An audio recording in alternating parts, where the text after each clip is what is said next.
All these celebrities who are famous people, they are well known and people talk about them, run towards them just to take one photo or to shake hand with them.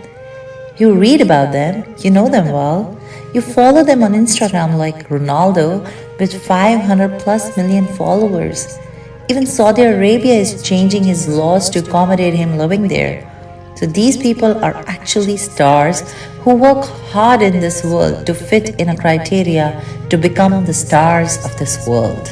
But an interesting fact that one day you will be a celebrity with beautiful smile, shining face, content, joyful with a high spirit, and this day will be a day of judgment when Allah declare you as a celebrity and will reward you with heaven, Jannah, inshallah.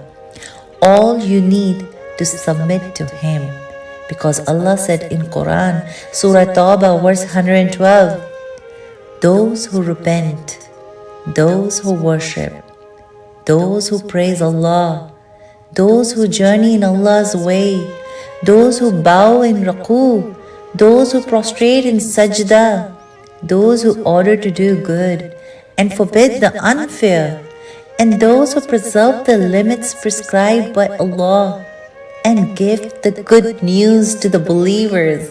Subhanallah.